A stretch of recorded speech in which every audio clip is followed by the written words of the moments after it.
Boa noite a todos. Estamos aqui com o professor Carlos Afonso Leone Neto, que aceitou muito gentilmente o convite para novamente contribuir com a Septem Cápsulas.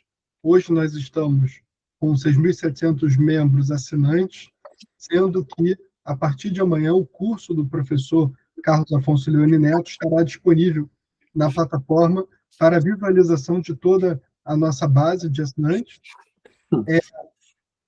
Nós, então, vamos hoje ter a aula inaugural do curso de Direito Eleitoral. Vou fazer uma breve apresentação do professor Carlos Afonso Leone Neto, mas o professor, além de ser advogado, é sócio da Leone Neto Advogados, é mestre e doutorando em Direito Público e Evolução Social pela Unesa, é também o diretor jurídico da Câmara Municipal do Rio de Janeiro. O professor Carlos Afonso trabalha há muitos anos com direito eleitoral, mas também com direito empresarial, com direito tributário.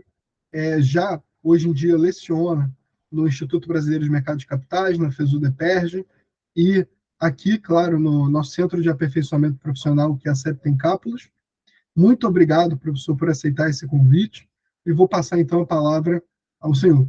Mais uma vez, boa noite a todos e a todas, os membros da plataforma Septem Cápsulas. Queria agradecer mais uma vez ao professor Guilherme Santoro Getzberg, aprendi a falar esse sobrenome importante dele, né? E vi uns rostos conhecidos aqui, e dizer que para mim, mais uma vez, é uma alegria em poder estar nesse processo de ensino-aprendizagem, porque eu acho que é o veículo mais eficiente para a gente aprender ensinando e para a gente ensinar e para a gente ensinar aprendendo. E assim, quando eu fui convidado pelo professor Guilherme, que falou tanto aí das qualificações que eu tenho, às vezes eu acho que ele está falando de outra pessoa, enganando vocês todos aqui com esses exageros, e vi a Marcele aqui, né? Marcele está aqui online, ó.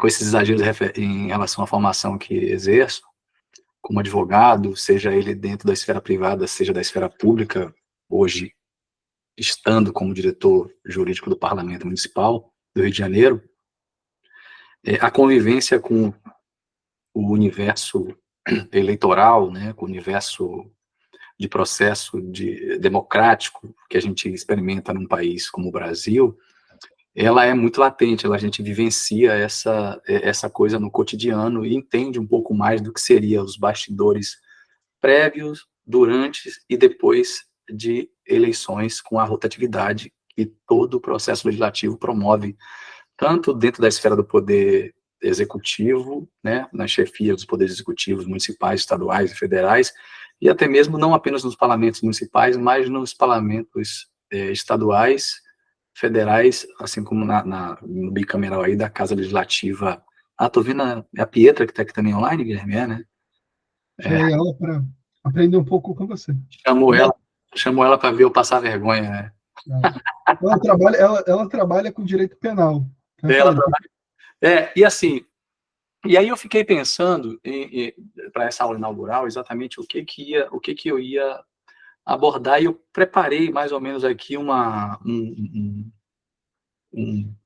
sobrevoo do que seria o curso. O curso, obviamente, ele é bastante curto, até conversando com a coordenação, aí na pessoa da representação do professor Guilherme, quando a gente elaborou o programa para desenvolver o curso, fizemos uma perspectiva de realizá-lo em 2 módulos, com 5 encontros cada módulo, tentando abordar ali, no universo de 30 minutos como média, os temas que foram propostos.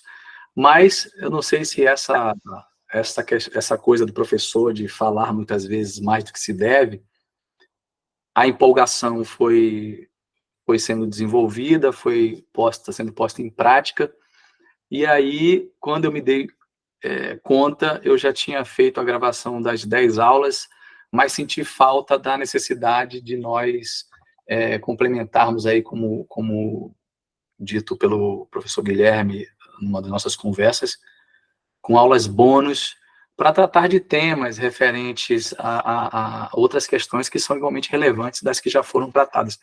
E assim, o curso ele vem com uma pegada, do universo. A gente, como, só fazer andar um pouquinho atrás, antes da gente falar dessa parte da pegada. O que a gente percebe durante a formação, especialmente enquanto acadêmico, e aqui eu posso falar do acadêmico de direito ou do acadêmico de ciências econômicas, que também tem formação, é que quando a gente está iniciando a faculdade, lidar com princípios, lidar com regras, com todas essas questões basilares de qualquer ramo do direito, ela é chata, né? Ela parece uma coisa inútil ou sem propósito de aplicação prática, e aí parece que forma-se aqui um paradoxo entre um curso que se intitula Direito Eleitoral para Advogados na Prática, acho que é esse o título, se eu não estiver enganado, e a questão principiológica. E eu penso que, e aí nesses primeiros encontros, eu bati muito nessa questão da formação conceitual, da formação principiológica, da formação de regras, de maneira que nós, profissionais do direito, que somos os destinatários destes encontros, a gente possa formar aí uma concepção basilar para, dentro do universo prático, a gente conseguir empreender no exercício profissional aqueles temas e aquele raciocínio jurídico que, é nesse ponto que eu queria chegar, que a questão principiológica proporciona. E aí, de maneira que discutir processo eleitoral, me parece que se constitui um tema de muita relevância, né? E aí, se você pensar que nas eleições, especialmente nas eleições de 2024, se você pensar que o pleito eleitoral, ele não apenas representa uma data no calendário, mas um momento crucial para o fortalecimento da nossa democracia, e não só para o fortalecimento da democracia, mas especialmente para a construção do futuro das cidades, a gente pode concluir, por exemplo, que as eleições municipais, elas se afiguram, pelo menos aqui no meu entender, uma linha de frente na participação democrática. Porque se você pensar sob essa perspectiva, porque, assim, essa questão da participação democrática, ela sim, como eu diria, ela se insere, né, nas decisões que, de fato, afetam diretamente o cotidiano da população. Porque se a gente parar, né, ainda nessa questão da perspectiva do exercício profissional e na prática, e na questão do processo eleitoral, a gente sabe que, quer dizer, todos nós aqui, né, independentemente da idade, a gente vive num momento de muitas transformações políticas, né?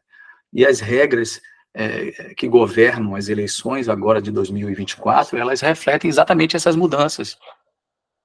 De maneira que o que faz desse encontro uma manifestação, uma iniciativa necessária, porque este pleito eleitoral, ele acontece, né, dentro de um universo de novas regulamentações, novas ferramentas, e aí, claro que diante desses movimentos todos, ele vem recheado de novas demandas que provocam aí no profissional da advocacia, nesse sujeito que vai atuar não apenas na questão, que agora a gente fala de questão, antes a gente falava de questão preventiva e questão contenciosa, e agora um novo termo existe na advocacia, que é a questão preditiva, né? É como se fosse um passo atrás na relação entre cliente e advogado. Quer dizer, nesta prestação de serviço, seja ele consultivo ou contencioso, porque a fase preditiva é aquela fase que antecipa a prevenção, ou seja, é tentar assumir um lugar de identificar as prováveis circunstâncias, os prováveis problemas que poderiam ser previstos na fase preventiva, para depois ter um lastro, né, um colete mais fortalecido à prova de determinados calibres, para fazer o combate contencioso, né? E uma questão muito interessante de atuar no direito eleitoral, não sei se alguns de vocês aqui têm a experiência prática de vivenciar que eu diria que é essa satisfação e, ao mesmo tempo, essa dor, porque, diferentemente do que a gente está acostumado dentro do universo do direito processual civil, no direito eleitoral, o movimento ele acontece a toque de caixa, né? Esse desconforto que o advogado civilista, processualista, dentro do ordenamento judicial regular, ordinário, seja na justiça estadual, na justiça federal, ou até mesmo dentro da justiça trabalhista, experimenta, né, com relação a uma submissão rigorosa ao Código de Processo Civil, em que, com a mudança desde 2015, se tornou um pouco mais elástico, mais cômodo, especialmente com o processo eletrônico, em que você, advogado, recebe ali uma intimação, espera 10 dias para acontecer a intimação tácita, e o prazo mais exíguo, via de regra, é aquele de 5 dias úteis. Já no processo eleitoral, essa dor ela é um tanto mais intensa, porque o processo eleitoral, senhoras e senhores, não se submete às questões rigorosas de dias úteis e a prazos tão elásticos como acontece nas demais justiças que falamos agora há pouco. Na justiça eleitoral, por exemplo, eu posso ser surpreendido agora, nesse momento, com um prazo de 24 horas. E pode ser numa sexta-feira à noite ou num sábado à noite, o prazo é de 24 horas corridas para você atender. A única ressalva hoje que facilita é que o processo eleitoral também é eletrônico, porque, caso contrário, você teria que se deslocar ao único tribunal regional eleitoral, especialmente aqui do Rio de Janeiro, que se situa no centro da cidade, podia ser sábado, domingo, ou qualquer outro horário, submetido aí aos limites de protocolo, em hora útil, como era antigamente que funcionavam os fóruns. E aí, dentro desse universo de novas regras para as eleições municipais, né, ou em quem até as eleições municipais, porque estamos vivendo esta fase, estamos exatamente no curso do pleito eleitoral para a eleição de prefeitos e vereadores. A primeira coisa que a gente precisa entender é que, embora o Congresso Nacional ele tenha mantido muitas normas das últimas eleições gerais, algumas mudanças importantes foram, obviamente, introduzidas para esse pleito de 2024. E aí a gente pode destacar entre as novidades mais relevantes, né, a criação da figura das... Lembrando que os conceitos, eu fiz um sobrevoo nesses nossos encontros aqui, lembrando que os conceitos que estão sendo abordados, que muitas vezes pareçam superficiais, fica aí como uma provocação, né, uma chamada para que vocês possam ter acesso aos encontros que foram gravados e lá, obviamente, ter as informações de maneiras mais aprofundadas. E assim, e aí, voltando ao tema, dentro das questões de inovações, nesse pleito, por exemplo, a gente está experimentando pela primeira vez a já criada, né, a posta em prática, recentemente criada, figura das federações partidárias, né, ou seja, a possibilidade de realizar coligações, estruturações mais fortalecidas que impactam no tempo de televisão e em tantas outras questões afetas aí a publicidade, né, a propaganda, a recursos de fundo partidário e etc.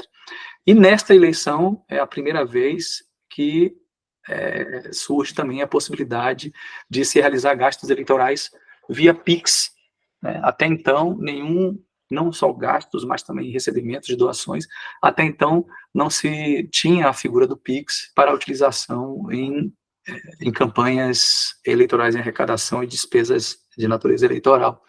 E também é nesse primeiro pleito que a gente também experimenta a necessidade de adequação das campanhas à Lei Geral de Proteção de Dados, a chamada LGPD. E essas inovações, obviamente, elas, por si só, têm aí o condão de moldar o novo cenário eleitoral, criando novas oportunidades, desafios, não só para os candidatos, mas também para as candidatas, para os respectivos partidos, é claro, e especialmente para os eleitores.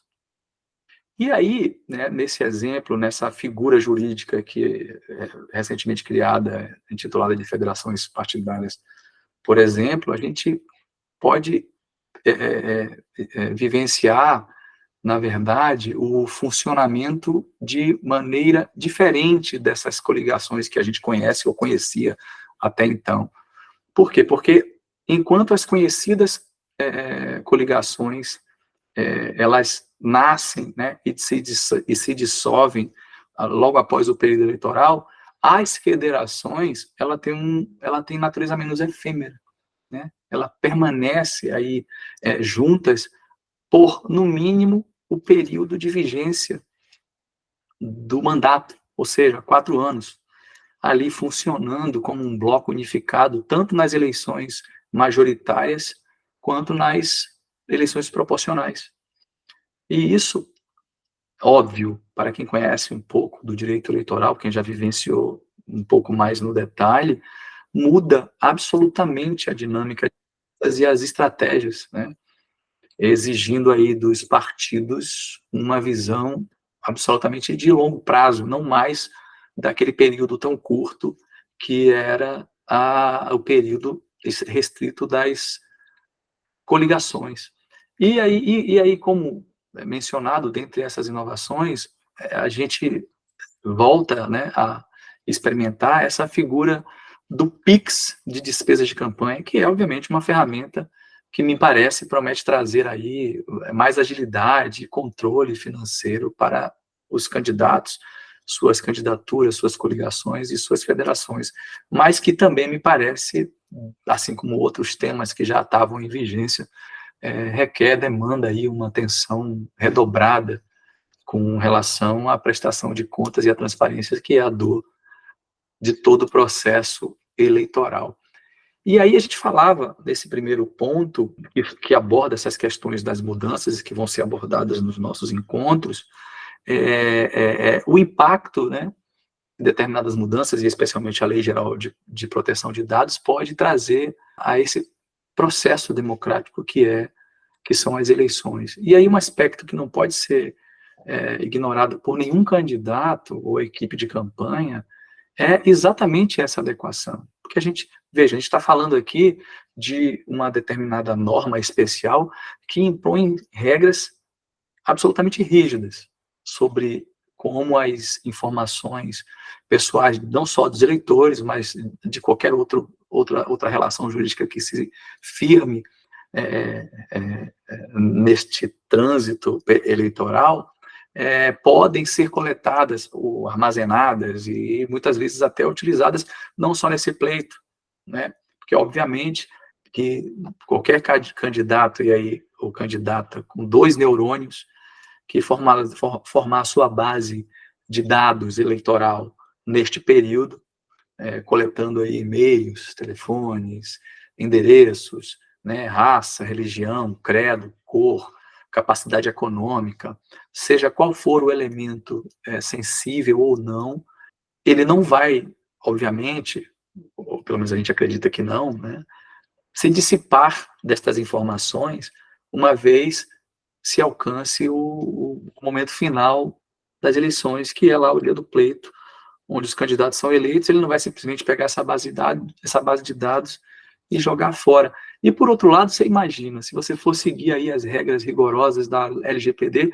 eu fico imaginando um candidato abordando o seu provável eleitor na rua, e antes dele anunciar, especialmente aqueles candidatos de pleito legislativo, em que não se oferta a possibilidade de debates na TV, porque os debates, não sei se vocês já se atentaram, eles são restritos aos candidatos à chefia do Poder Executivo, né, em casos de eleições municipais para os candidatos a prefeitos, em que ali ele é ofertado o momento de persuadir o eleitor, de persuadir o seu pretenso destinatário porque, na verdade, o destinatário final desses debates, né, em que pese as cadeiradas, né, em que pese as agressões, as acusações, o alvo final que muitas vezes determinados candidatos se esquecem, independentemente aqui de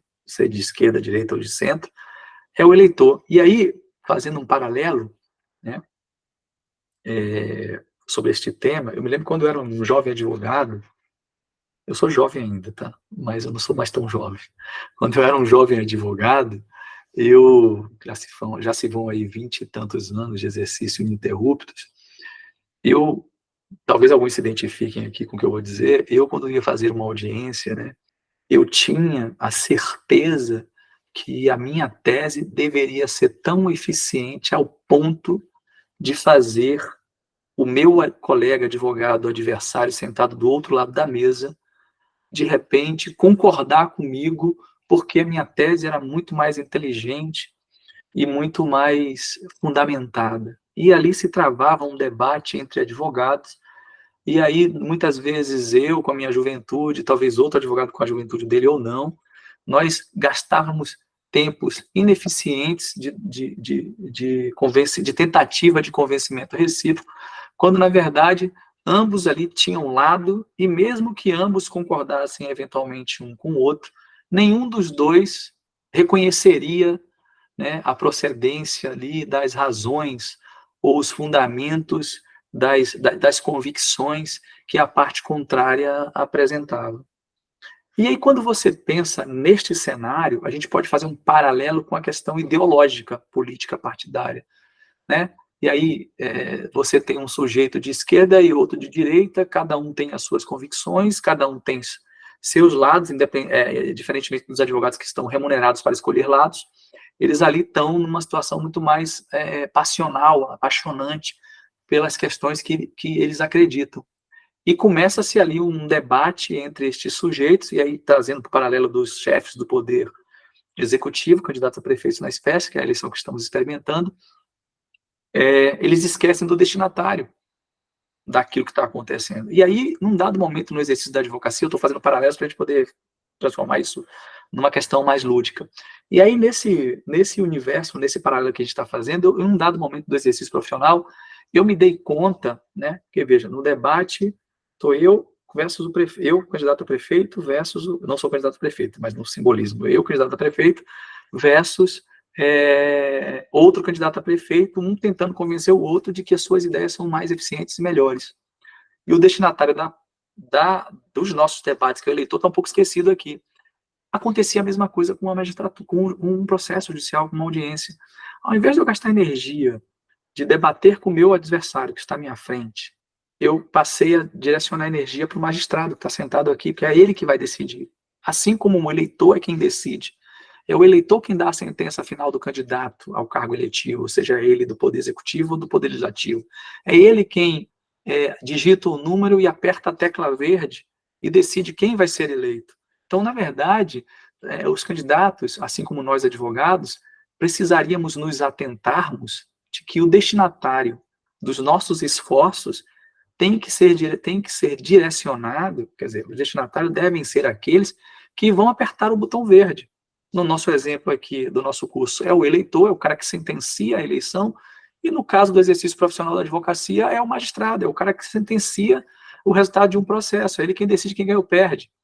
E aí, nessa coisa de decidir quem ganha ou perde, me recordo muito de um filme, né, que eu costumo sempre recomendar nos encontros que eu faço, que embora ele não tenha uma relação muito afeta, direta ao exercício da advocacia, ele tem afeição em relação com a questão retórica, com a questão de debates, com a questão de acessão e razão e poder de convencimento, que é um filme chamado, numa tradução adaptada, O Grande Desafio. O nome do filme chama-se O Grande Desafio, ou The Great Debaters, que é, se eu salvo engano, dirigido, produzido e protagonizado pelo ator Denzel Washington. Ele é protagonista, não tenho certeza se ele também dirige e produz, ou só produz e não dirige, mas ele tem duas funções aí nessa cadeia de produção cinematográfica. E nesse filme ele fala uma frase com a turma, que ele é o professor. O filme acontece numa época de segregação racial, lá em 1950, 60, nos Estados Unidos, em que a população, obviamente, e aí quem estudou um pouco desse tema sabe que estava absolutamente segregada, inclusive albergada sob um ordenamento vigente, né, de um julgamento que aconteceu, que chamava Separados Mais Iguais, em que se permitia a separação de banheiros para os negros, banheiros para branco, vagão para negro, vagão para branco, lanchonete para negro, lanchonete para branco, e assim, universidades brancas, universidades negras, e essa segregação racial Existia um campeonato de debates entre as universidades, não tenho certeza se isso se baseou em fatos reais, e as universidades brancas só debatiam com universidades brancas, e as universidades negras debatiam com as universidades negras. Desculpa. E ele começa a preparar a turma da Universidade Negra, ele é um professor negro de disciplina de debate. Ele faz a seguinte pergunta para a turma, ele diz assim: turma, quem é o juiz? A turma responde: o juiz é Deus. Assim, mas por que ele é Deus? Porque é ele quem decide quem ganha ou perde. E quem é o nosso oponente? O nosso oponente, ele não existe por ser uma verdade meramente dissonante da verdade que eu digo. Ou seja, quem ganha o resultado, quer dizer, quem ganha um processo judicial, um debate, não é quem tem o melhor direito, é quem consegue produzir a melhor prova. Porque o melhor direito sem a melhor prova, para nada serve além de debates retóricos e teóricos que não vão servir de fundamento para a formação de um convencimento, aí diga-se, contrariando o que o nosso querido professor Lenin Streck preconiza, de um livre convencimento motivado para que ele forme a convicção. Então, e esta mesma regra, né, que eu trago, né, da ficção para a realidade, deste filme, que é um filme que eu recomendo assistir, O Grande Desafio, é muito interessante, ela efetivamente é a prática do exercício profissional da advocacia, seja ela dentro das justiças ordinárias ou desta justiça especializadíssima, que é a justiça eleitoral. Tá? E assim, voltando a essa questão desta aplicação, dessa volta inteira, né? Agora vou retomar onde eu tinha dado pausa lá na continuidade dessa abordagem preliminar que eu preparei. E aí, nesses aspectos de evolução legislativa, em que é a missão do Tribunal Superior Eleitoral promover a todo instante, a gente está aí experimentando, obviamente, uma era onde estes dados coletados por estes candidatos que havíamos falado, que eles vão dissipar quando acabar o período eleitoral, que não vão, tornam-se um recurso extremamente valioso, né? Ou seja, a gente está vivendo aí uma era onde os dados são, além desse recurso valioso, um elemento que as campanhas precisam se adaptar, de maneira a atender a estas exigências sob pena, e aí é importante pensar nisso, de enfrentar sanções severas para um candidato, a exemplo de uma cassação de uma chapa ou de um descredenciamento de um candidato. E aí, quem tiver interesse em saber um pouco mais sobre essa questão da informação, que não está muito relacionada, apesar da necessária interdisciplinaridade que o direito exige, porque, por exemplo, você que vai atuar no direito eleitoral, ou que pretende atuar no direito eleitoral, ou em qualquer outro direito, você não pode achar que você vai ser um advogado que entende muito bem do Código Eleitoral, que é um código desse tamanho, mas vai desprezar relações societárias, por exemplo, né? Porque a campanha é uma PJ, é uma pessoa jurídica que acaba trazendo elementos aí de uma constituição, de uma personalidade diferente da personalidade do candidato. Você não pode desprezar, por exemplo, questões de natureza contratuais, porque uma campanha, e você como advogado do universo de campanha, dentro da parte consultiva, também não pode desprezar as questões contratuais, também não vai poder desprezar questões obrigacionais, né? E aí você tem dentro de um universo de campanha, por exemplo, contratos de mútuo, né? Contratos de empréstimo, contratos de voluntariados, contratos, você não vai desprezar relações trabalhistas, porque você tem contratos de trabalho, ainda que sejam transitórios, temporários. Então, dentro do universo da advocacia, seja ela qual for, e aí aqui dentro do que a gente está falando, que é direito eleitoral, você não pode desprezar a existência multidisciplinaridade. E aí, veja, a Lei Geral de Proteção de Dados, ela exige que qualquer coleta de informação, a exemplo do que falávamos, e-mail, telefone, etc. e tal, seja ela direta ou até mesmo através de redes sociais, e-mails ou aplicativos de mensagem, tem que respeitar, obviamente, o direito à privacidade do cidadão. E aí pode você, sem pedir, receber uma mensagem de um candidato te ofertando as características dele diretamente no seu WhatsApp, porque você ofereceu, ou você, quando foi ali acessar determinada informação, que às vezes você nem deu o número para ele, deu para outra pessoa, e esses dados foram fornecidos, e poderia isso seria um motivo de impugnação, seria um motivo de aplicação de penas severas? Vamos ver, né? E assim, e aí isso significa que esses candidatos, ao realizar essas ações de marketing político, digital, né, porque hoje tem determinados candidatos que nem saem à rua, eles ganham eleições simplesmente se valendo das redes sociais e das tecnologias, a gente tem que garantir que estes dados dos eleitores sejam utilizados de maneira ética e em conformidade com essa legislação, né, ou com a legislação vigente. E isso não é apenas uma questão de natureza técnica, é uma questão técnica, é uma questão de confiança e respeito ao eleitor. Mas, por outro lado, né, eu repito muito não sei se é um jargão, um ditado, que diz assim, onde está a vantagem, está o encargo, né? Ou onde está o encargo, está a vantagem. E aí você pensa que a lei de proteção de dados vem e ela cai aí pesada na relação de um processo, de um pleito, de um processo eleitoral regular, e aí, de outro lado, você pensa, pô, como é que eu vou impor um candidato, né? A gente já tem aí elementos fixados pelo Tribunal Superior Eleitoral, Tribunal Regional Eleitoral, limitadores de arrecadação e, obviamente, limitador de gasto, inclusive por circunstâncias, por segmentos. Como é que eu vou ter um profissional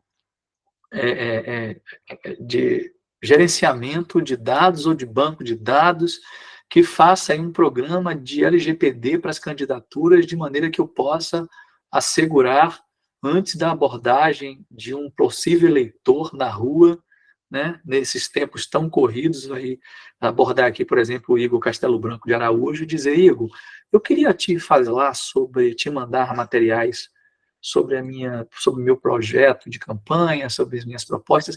Você pode, por favor, preencher este formulário de maneira que você me permita a te mandar. Cara, o cara já foi embora, gente. Sem isso, o candidato já não consegue abordar um sujeito na rua, que mal o cara tem tempo ou tem interesse de pegar um panfleto, muito menos se for rigorosamente imposto a um candidato que rigorosamente se adapte aos elementos impostos pela Lei Geral de Proteção de Dados, né?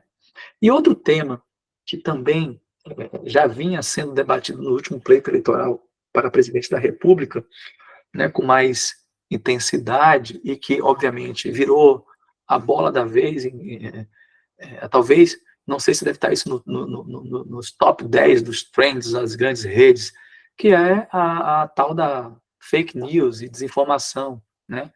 E esse tema que se tornou praticamente o desafio desse século eleitoral. E assim, e se a gente começar a discutir essa questão como vem se fazendo em todo mundo, a gente vai chegar à conclusão que o impacto das ditas notícias falsas, né, ou esse modismo inglês de chamá-las de fake news, ela alcança, obviamente, propositalmente, o fenômeno da absoluta desinformação nas eleições, porque a gente diariamente é bombardeado de tantas notícias, tantas informações. Esses dias que agora virou um show business, né? Acho que metade dos cariocas estavam tentando querer transferir seu título para São Paulo para poder votar em um dos candidatos e lá, porque a eleição lá está muito mais animada do que qualquer estado do país. Tá, o negócio lá está muito divertido, né? Os caras devem estar pagando cadeira VIP para assistir os debates entre virou até, parece até personagem de desenho animado, aquele rapaz lá, o Pablo Marçal, conseguiu inventar um apelido para cada adversário dele, da Pena, como é que é? Boles, que é o candidato, como é que chama? Linguagem neutra, tá chata, tá chata, sei lá, Tabata, o outro lá, que é o prefeito atual, o Nunes, Bananinha, e assim, aí, assim, cada um você tem ali uma peça de teatro, de comédia, e aí a vontade que tem mesmo é de a gente transferir, se desse tempo, transferir o título para poder votar em um desses caras, porque ficou divertido. Eu nem sei por que eu fui falar dessa... Ah, sim, lembrei. E aí, nessas acusações recíprocas, né? E aí, de curiosidade, depois de ouvir esta notícia e esta mensagem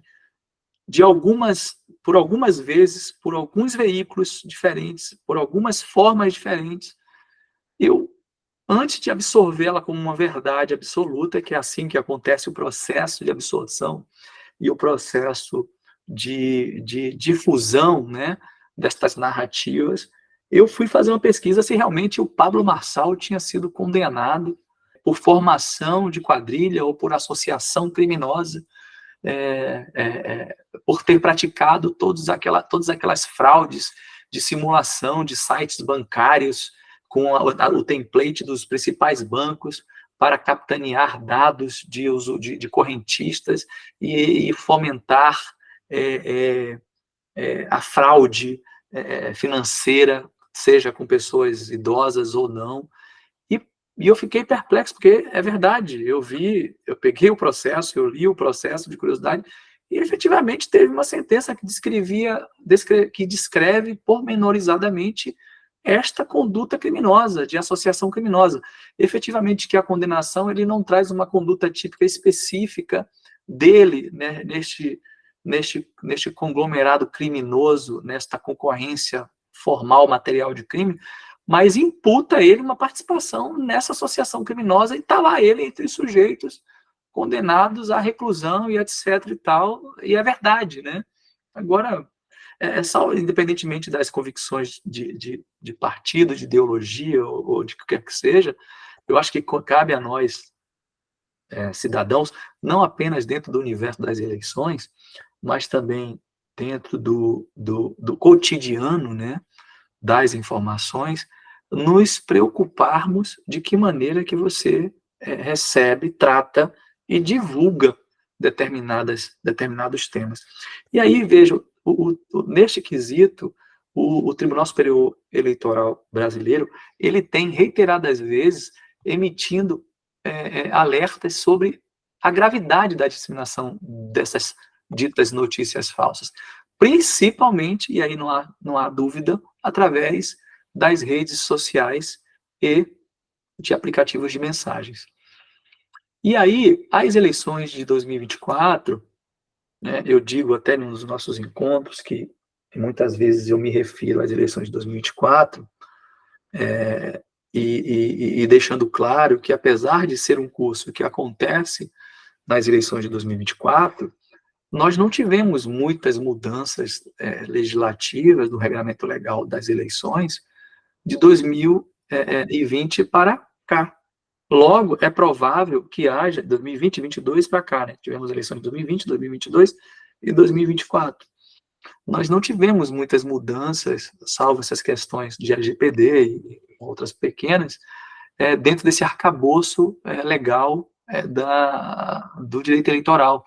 E é provável que também não aconteçam tantas, porque a evolução, ela, nos últimos, vamos dizer aí, 10 anos, ela foi muito rigorosa. Nós tivemos a abolição de muitas questões, a criação de outras, dentro de um universo destinado a garantir a paridade, né?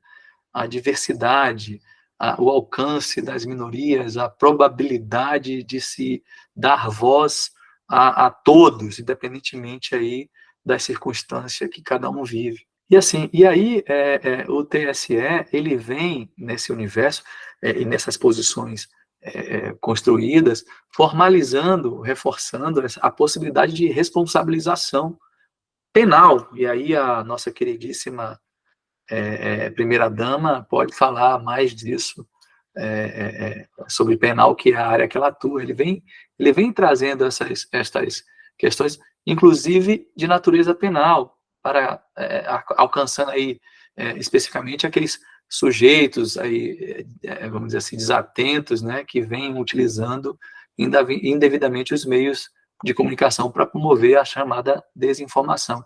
E veja, e que inclui não apenas os candidatos, tá, mas também seus apoiadores, as equipes de campanha e todos aqueles que de alguma maneira estão vinculados ao candidato. Portanto, senhoras e senhores, o alerta aqui que fica, que é essencial que nós todos, enquanto cidadãos, eleitores, estejamos cientes desse desafio e, obviamente, a todo instante, buscar nos prepararmos para enfrentá-lo de forma sempre que possível, né, dentro de uma ética almejada e uma transparência. E aí, assim,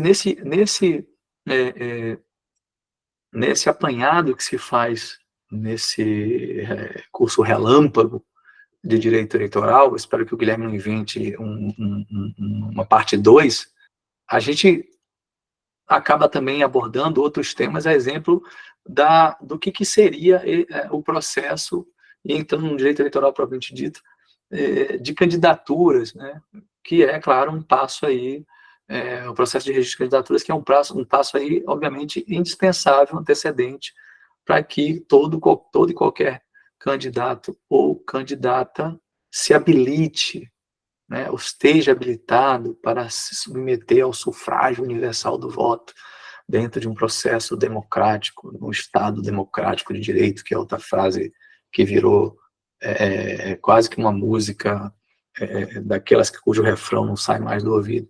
Aí agora, a gente entrando na questão do aspecto técnico do processo eleitoral propriamente dito, não tem como você não falar sobre registros de candidaturas. E, óbvio, a gente está aí dentro do calendário eleitoral, se aproximando aí do dia do pleito. Acho que faltam, se eu não me engano, 2 semanas e um pouquinho, para a gente poder enfrentar mais uma vez a urna. Pensar nessa questão do registro de candidaturas, ainda que já tenha ultrapassado esse momento hoje, ele se repete nas próximas eleições, aprender e entender como isso funciona é elemento, claro, preliminar para que você, profissional que atua consultivamente ou contenciosamente, esteja preparado não só para fazer defesas, mas também ataques, né? E assim, e dentro desse universo do registro de candidaturas, como é que está meu tempo aí, professor? Fica à vontade, são 7h50, por mim pode caminhando para... Tá vendo? É por isso que eu falo, tá vendo? Eu falei para ele em mensagens privadas que eu falei assim, professor Guilherme, eu me programei aqui para falar 30 minutos. Aí ele, né, ele parece que não me conhece, ele diz assim, será que você não pode falar pelo menos até 7h50? E eu começo a desembestar, a falar, e se eu for seguir aqui os tópicos que eu coloquei para a gente abordar, eu acho que tem 10, eu estou no 5. Então, eu vou indo, vamos lá.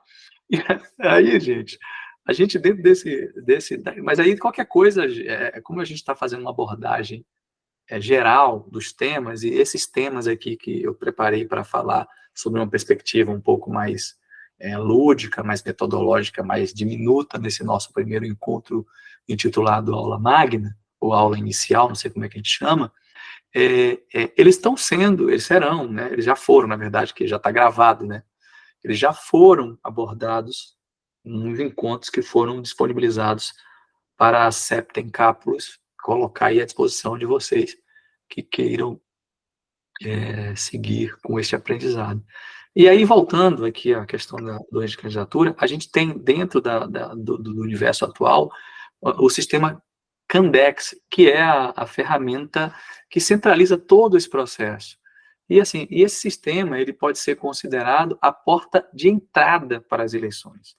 Porque como já disse, sem um registro correto e dentro dos prazos, e aí no nosso exemplo aqui dessas eleições, o último dia seria dia 15 de agosto de 2024, né, aproximadamente um mês atrás, até às 19 horas, nenhum candidato, obviamente, poderia, se não tivesse submetido ao registro nesse sistema, sequer competir.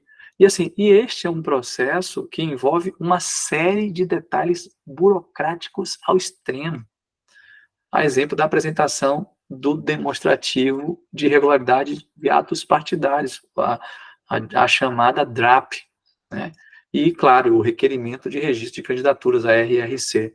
E o DRAP, né, ele, na verdade, é um instrumento que garante que o partido, ou agora a federação, a novíssima federação, esteja aí ou se submeta às regras e à legalidade do pleito, assim como o RRC, ou o requerimento de registro de candidatura, ele se concentra no próprio candidato.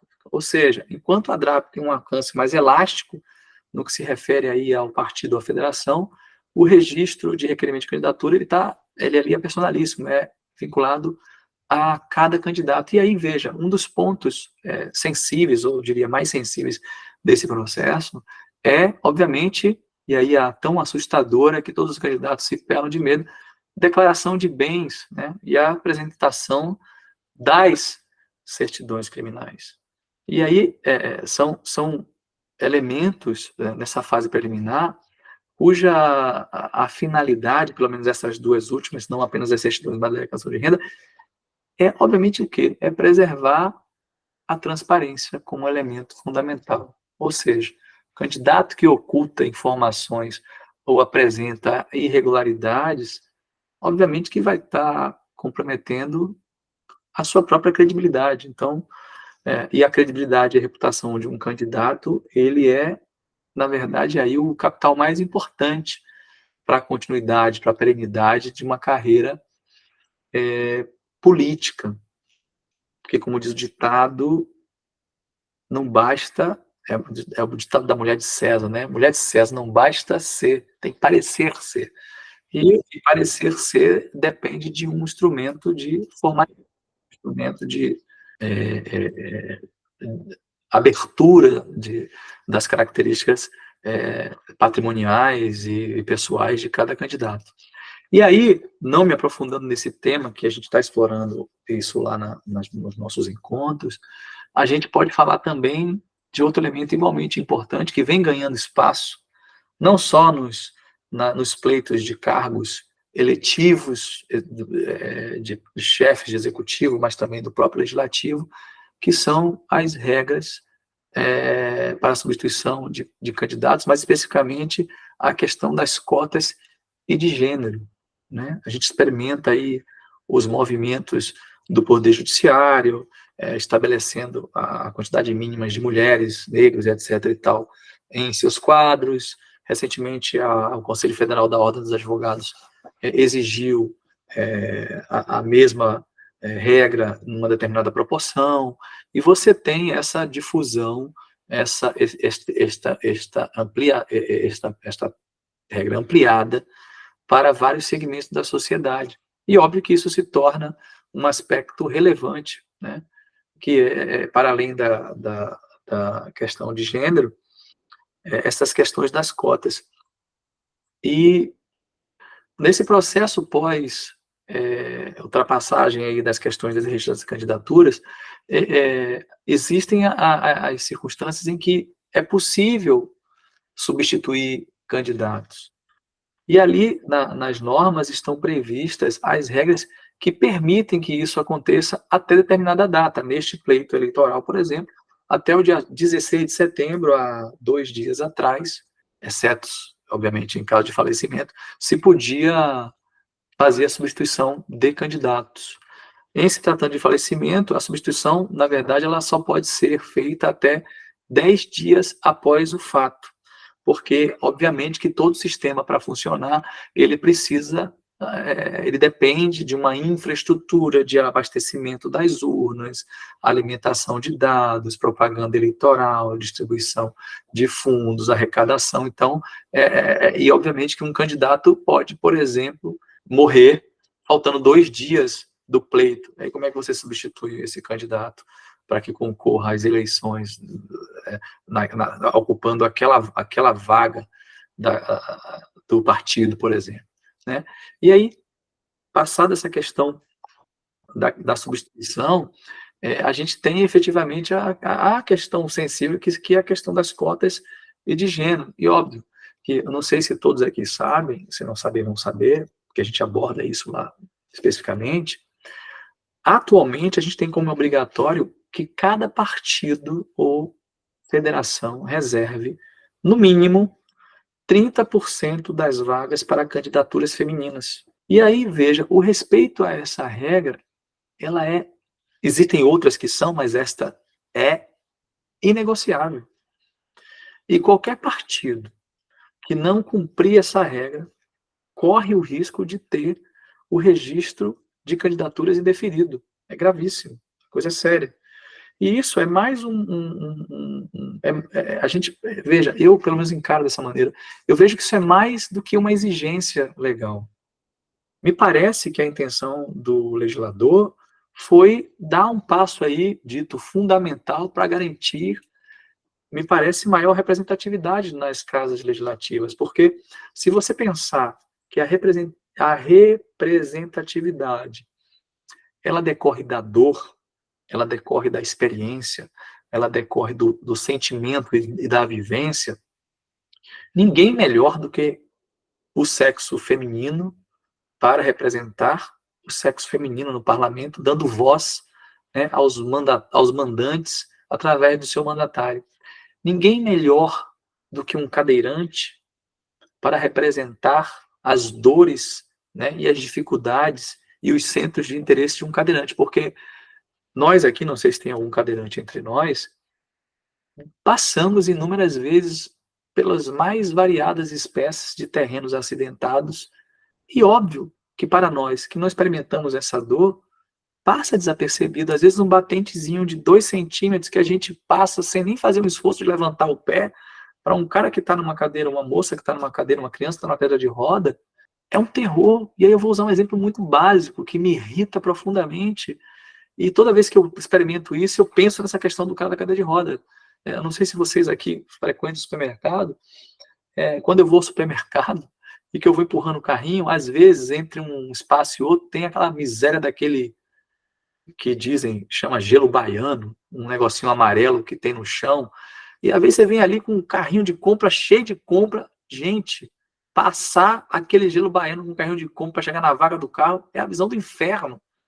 Porque o carrinho está pesado, você não consegue inclinar, e você não consegue passar, e você força, e eu fico imaginando, e você tem perna, né? Você pode dar a volta no carrinho, pegar ele por baixo, levantar, você tem inúmeros recursos para solucionar esse problema. Imagine um cara numa cadeira de roda, não tem como levantar, pegar a cadeira, botar em cima da calçada, voltar a ser paraplégico, e sentar na cadeira de novo e seguir em frente. Então, obviamente que esse cara, ele conhece a dor de perto e ele vai ter uma representatividade muito maior. Por isso que estas cotas, não só de gêneros, mas de negros e de, sei lá, LGBTQIA+, que seja, quer goste, quer não goste, deve ser respeitado porque gosta, porque não gosta, mas também deve se respeitar aqueles que gostam e que estão objetivando conviver com isso. Então, a gente vive numa sociedade, a diversidade está aí, todos precisam ser representados. E aí, assim, uma outra questão que também vai ser abordada nesse nosso encontro é, efetivamente, provocarmos, né? Eu ia falar aqui dos temas todos relacionados a todos os modos, mas eu não vou me alongar muito, porque eu já estou aqui, que horas são, professor? São 8h10, 8h12, já passei do tempo. Porque assim, falar da questão de democracia e transparência. Isso é um tema que está abordado também no nosso encontro. Também vai ser falado, eu preparei aqui, mas eu não vou me tentar não me alongar, porque esses temas todos estão sendo tratados nos nossos encontros. Vamos abordar lá também a questão da política no Brasil, os desafios e as oportunidades, e tantas outras questões em que são afetas a este curso pensado pelo professor Guilherme para tentar comentar aqui a divisão de um profissional que eu não diria que é melhor do que ninguém, nem mais sábio do que ninguém, mas um profissional que simplesmente começou um pouco antes, né? Talvez não de todos vocês, mas de alguns, que a única questão que diferencia, que nos diferencia é essa, é que entre nós profissionais, né, ou entre nós sujeitos de conhecimento, é aquele que passou a se dedicar primeiro, é aquele que teve a oportunidade de se dedicar primeiro. Muitas vezes porque teve a felicidade ou a infelicidade de nascer primeiro, né? Então, onde está a vantagem, está o encargo. Talvez eu tenha começado primeiro e tenha a oportunidade de conhecer, de acumular mais conhecimento, mas eu estou mais velho também, então o encargo é esse. E aí a gente vai abordar temas relativos à lei da ficha limpa, o papel do eleitor na democracia, né, toda a história muito resumida, embora eu quisesse ficar aqui, podia fazer um curso só de história da parte do processo eleitoral. Vamos aí discutir as condutas que são vedadas e permitidas para agentes públicos, especialmente dentro do universo eleitoral municipal, que também se aplica a outros universos. Falar do poder político e abuso econômico, porque se a gente pensar que até recentemente empresas podiam, né, fazer doações de campanha, e que neste mesmo período não havia limite nem de arrecadação, muito menos de gasto, e aí obviamente que a estipulação de limite de gasto, por via de consequência inevitável, também funcionou como uma ferramenta, um mecanismo de limitação à arrecadação, provocava nas eleições, no processo eleitoral, verdadeiro cassino, porque as corporações elas faziam grandes doações, como se fosse uma espécie de emissão de nota promissória política, para depois resgatar essas notas promissórias políticas. E aí, quando vem o Estado Democrático, vem o Tribunal Superior Eleitoral e afasta do ordenamento esta possibilidade, eu acho que o que funciona como elemento alvo deste movimento é efetivamente a paridade, porque você imagine um candidato abastado como o professor Guilherme, um cara da classe média alta, com muitos relacionamentos políticos, né, com muitos relacionamentos com pessoas de alto padrão econômico, a possibilidade dele se aproximar destas pessoas e arrecadar recursos para uma campanha eleitoral é muito maior do que deste jovem professor velho que vem de uma classe mais humilde e que não tem tantas relações sociais, econômicas com as pessoas abastadas que pudesse colaborar para que eu tivesse uma arrecadação. E o fruto disto tudo é que o professor Guilherme terá mais capacidade de ter impulsionamentos pagos, tráfegos pagos das redes sociais, números de panfletos, de carros plastificados, de altos-falantes, de pessoas na rua trabalhando, porque ele vai ter muito mais recurso. E, obviamente, eu posso ser o cara mais carismático do planeta, mas, que não é o caso, mas o alcance dele num processo eleitoral de convencimento de um eleitor vai ser muito mais elástico, né? Muito mais alongado.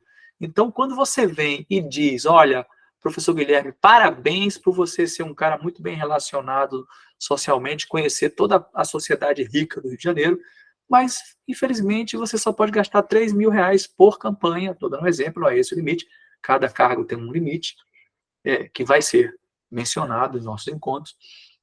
Imagine que você só vai poder gastar R$3.000. E o Carlos Afonso Leone Neto, aquele candidato também pobrezinho, que poderia não conseguir arrecadar 3 milhões, também só vai poder gastar R$3.000. Então ele já desce o nível e já coloca a gente em patamares similares, de maneira a coibir né, o poder econômico, especialmente, e esse fenômeno de descompatibilização e algumas limitações impostas aos agentes públicos que estão em exercícios de mandatos a praticar certos atos, e muitos deles promover a própria descompatibilização, de maneira a também restringir e limitar o poder político, que é uma ferramenta, né, de utilização da própria máquina para se fazer valer e se beneficiar num resultado de uma caminhada eleitoral. E aí a gente vai falar também de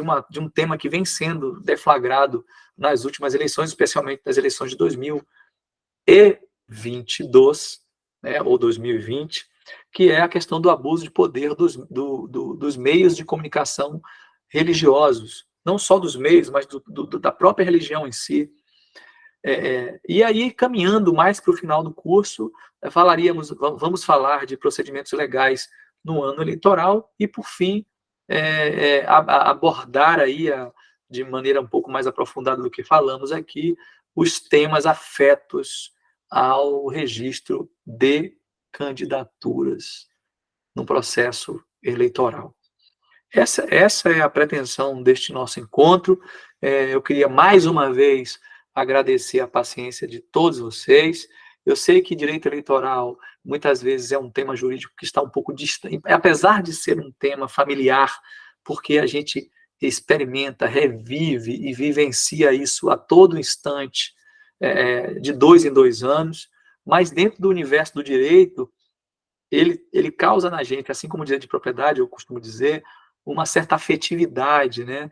Porque, assim como o direito eleitoral, o direito de propriedade, a gente cresce numa casa, a gente namora numa casa, a gente mora numa casa, a gente malha numa casa, a gente adoece numa casa, no imóvel, a gente é enterrado no imóvel, a gente faz tudo dentro do imóvel. Então, quando a gente termina o curso de Direito e a gente se depara, ou quando a gente está dentro do curso de Direito, se depara com a parte de Direito Imobiliário, de Direito de Propriedade, a gente tem aquela relação de afeição, cria-se aquela sensação de que eu conheço, é como encontrar um artista de televisão na rua e você chama o cara pelo primeiro nome como se já conhecesse ele na intimidade, na verdade você nunca viu, o cara não sabe nem quem você é.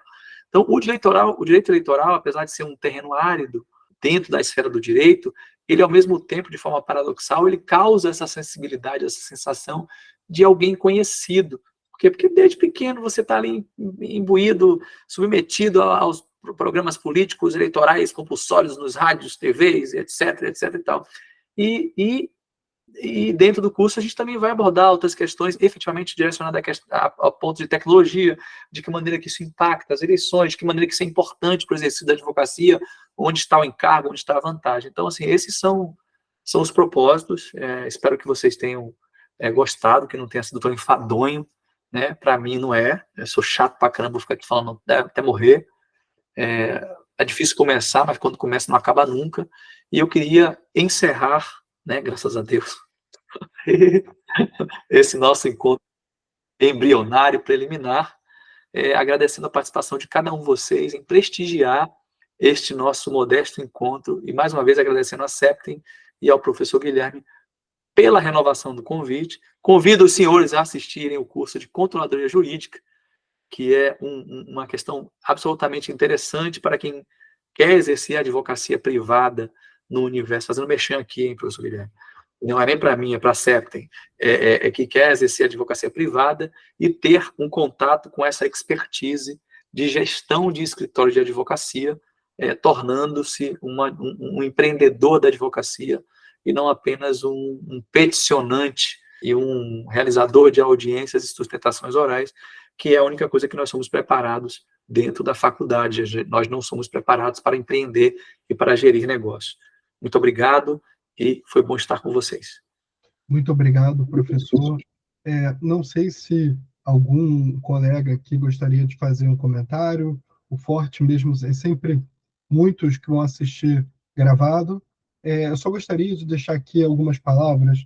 Em primeiro lugar, deixar claro, até na gravação que nós estamos tendo, que o professor Carlos Afonso Leone Neto, ele fez uma doação de horas da vida dele para o nosso curso. E eu digo isso porque o professor, ele realizou muito durante a vida e ele é um profissional bastante competente, e eu digo isso porque não é aqui porque é meu amigo, ou porque por nada não, mas ele veio para o Rio de Janeiro há 20 e poucos anos atrás, né? Ele abriu o escritório de advocacia, desculpa aqui até falar um pouco da idade, né? Quando a gente fala 20 e poucos anos atrás, ele abriu um escritório de advocacia, já existiam muitos advogados no Brasil, hoje nós temos 1.400.000 advogados, e vindo sem ter uma origem já no direito, uma família já que trabalhava no direito, enfrentando uma cidade gigantesca, né, já estabelecida como o Rio de Janeiro, que não é uma cidade, vamos dizer assim, tão pujante como por exemplo, São Paulo. Então, literalmente, se você vê 1.400.000 advogados conseguir grandes clientes, um escritório de advocacia extremamente estruturado, com grandes resultados, não é qualquer um. Então, eu acho que isso é legal, porque a internet ela democratiza o acesso de muita gente. Aqui nós temos dos 6.700 pessoas, muitos são do interior, de Goiás, do Paraná, e nós também temos alunos no Nordeste que nunca teriam a oportunidade de ter um professor que ensinasse direito eleitoral e que trabalhasse com direito público todos os dias. Né? Eu acho que nunca. Um advogado que atua em prol de agentes públicos todos os dias. Então, eu acho que isso foi uma grande oportunidade, literalmente uma doação filantropa aqui do Afonso em relação ao, ao o que ele proporcionou. E eu realmente admiro isso, porque essa figura do self-made man, não que a pessoa que já tem uma boa base, quando começa a econômica ou familiar, ela perca mérito com isso, mas aquela pessoa que cria do zero muito mais do que outras pessoas que já têm, inclusive, uma base, essa pessoa, assim, o mérito dela, para mim, é o maior possível. E detalhe, aqui nós estamos 18 de setembro de 2024. Só Deus sabe aonde o professor Carlos Afonso Leone Neto vai parar. Só Deus sabe. Não sei se vai ser no STF, vai ser com um desembargador, vai entrar no quinto. Diga, Manoel. Boa noite. Eu fiz a sugestão do curso, né, de Direito Eleitoral logo assim que iniciei na Septem, né, que sempre perguntam, né, sugestões de curso e tudo mais. Eu moro no interior do Rio de Janeiro, na cidade de Saquarema. E aqui o pleito municipal, ele tem buscado novos, assim, advogados com especialidade, né, porque vem muitos advogados de fora, e daqui você conta nos dedos, então eu tenho buscado essa especialidade para trabalhar por aqui. E estou no aguardo do curso. Eu confesso que fiquei um pouco ansiosa, demorei para entrar por conta do trabalho, mas eu estou bem ansiosa para começar. Muito obrigado, Emanuele. Assim como nós trabalhamos muito com dados, né, e foi muito requerido esse curso, e na hora de precisar, tinha um curso de direito eleitoral, de acordo com os nossos dados, eu tinha que falar com o Carlos Afonso Leone Neto, para chamá-lo aqui para o nosso curso. Obrigado. Eu sei que assim foi o professor. Você imagina você ser um empresário, porque o escritório de advocacia, uma pessoa jurídica, ele é um empresário, ao mesmo Sim. tempo tem que segurar a parte de direito eleitoral em plena campanha e ainda gravar para a gente aqui. Você vê que ele verdade. Você vê que ele tá. O Afonso, ele acorda de terno. Ele dorme de Com terno. certeza. Olha, porque, professor, muito obrigado pelas palavras, eu me emocionei um pouco aqui, porque quando você foi falando na minha... não sai não, mano, fica aí que eu vou falar contigo também. Não, eu tô aqui, só porque eu tô um pouco descabelada, assim, cheguei do trabalho já assistindo. Tá perdoado. Quando você vai falando, a gente, obviamente, não deixa de ver um filme, né, de olhar para trás e ver que é possível, na verdade, né? Eu acho que a gente passa, eu acho que todos nós, não existe, eu costumo dizer que não existe mente privilegiada, né? Não existe mente privilegiada, existe mente esforçada. E, óbvio, aí então, a gente tem que fazer, a cada escolha uma renúncia, você vai fazendo as escolhas e as renúncias. Por exemplo, a Emanuele, quando traz aqui a informação que ela diagnostica, identifica uma dor localizada ali na região dela, de Saquarema, uma cidade muito bonita, cidade que eu gosto muito, vou menos do que eu gostaria, mas gosto muito de Saquarema, já passei bons tempos em Saquarema, quando eu era mais jovem, apesar de ser da Bahia, eu vinha ao Rio de Janeiro com meu pai, e veja que você ter uma advogada que exerce o direito eleitoral dentro de um universo em que ela é aquela mesma coisa da representatividade que a gente estava falando agora há pouco, né? De alguém que entende o que está acontecendo, como as pessoas pensam, né? Como que o processo eleitoral se desenvolve dentro de uma comunidade, de uma sociedade. Obviamente que é muito mais eficiente, vai ser muito mais... Eu gostaria, por exemplo, se eu tivesse um candidato hoje disputando algum cargo eletivo em Saquarema, não tenho, tem em outros municípios, mas aí faço isso, eu gostaria de ter uma Emanuele atuando no direito eleitoral lá como uma parceira de exercício profissional meu, porque ela vai estar ali conhecendo os caminhos que, por mais que eu tenha uma trajetória de advocacia de 10, 15, 20 anos, eu não vou conhecer, porque eu não vivi o que ela viveu, eu não conheço as pessoas que ela conhece. Às vezes a pessoa que está ali trabalhando num determinado departamento jogou amarelinha com ela quando ela era pequena, que ela vive lá em Saquarema. Então, assim, acho que essa percepção dela, identificar um nicho e acreditar nesse nicho e ter a consciência de que a consolidação de um profissional dentro de uma área em que ele escolhe atuar demora um pouco de tempo até o seu reconhecimento, porque como o professor Guilherme falou, o reconhecimento vem dos resultados, e os resultados pavimentam a construção de uma reputação, isso não é rápido, isso não tem atalho. Então, eu queria agradecer aí as palavras do professor Guilherme, de enaltecer essa caminhada. Eu acho que eu me considero sempre e aí nisso eu gostei do comentário dele, que eu acho que ele me representa bastante, que eu me considero sempre um fruto verde, né, a todo tempo, e a tendência de um fruto verde é sempre amadurecer, porque no dia que eu me sentir um fruto maduro, a próxima etapa é apodrecer, e eu nunca apodrecer, eu acho que eu só quero apodrecer quando eu estiver morto, enterrado em algum lugar aí, que aí o corpo vai apodrecer e não serve para nada mais, mas deixar para trás, né, as histórias contadas, os livros escritos, inclusive temos uma obra para lançar esta semana que vem, né, professor Guilherme, coletiva, lá no Centro Cultural da Justiça Federal, na Cinelândia, não sei qual é a data mesmo, a data vou dizer, a data olha gente, é uma obra, chama-se Mentes Digitais do Zero ao Infinito, é uma obra coletiva que a gente aborda diversos temas de tecnologia, de inteligência artificial. Marcelo já ajudou aqui, falou que é dia 24 de setembro de 2024, terça-feira, às 17 horas, no Centro Cultural da Justiça Federal, na Avenida Rio Branco 241, que é uma obra em homenagem à professora Fernanda Duarte, que foi professora nossa do curso de doutorado da Universidade de Estácio de Sá, em que tem muita honra de ter cursado. Que horas vai ser? Dia 24? 24 às 17 horas. 17 horas.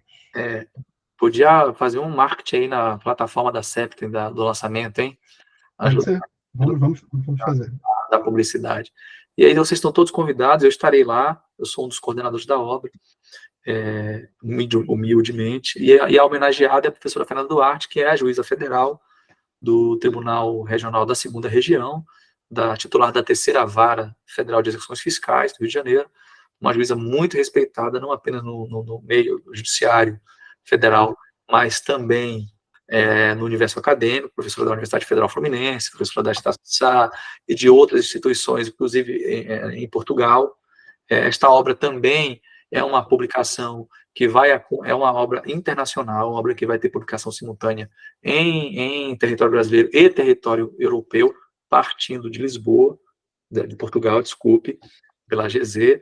Então, assim, são temas absolutamente intrigantes, multidisciplinares, porque os pesquisadores os autores que lá desenvolveram seus capítulos, abordam temas que vão de parte de tecnologia, mas a tecnologia dentro do direito de propriedade intelectual, a tecnologia dentro do universo criminal. Então, você tem uma obra super multidisciplinar, interdisciplinar, e que certamente deve colaborar aí com o aperfeiçoamento e o contato com esse segmento do direito, que é a tecnologia da informação e as inteligências artificiais, preditivas, que a gente não tem mais para onde correr.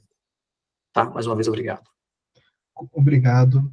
Gente, então já ocupamos aqui bastante o tempo do professor. Tá vendo? Eu falei para Novamente, ficar limitado em meia hora. Você não colaborou. Aí, muito obrigado, professor, novamente, pelo aceite do convite. Eu faço cada convite para o professor. novamente, professor, ou não? Não, acho que já estava levantado, não é isso, Manuel? Sim, já estava levantado.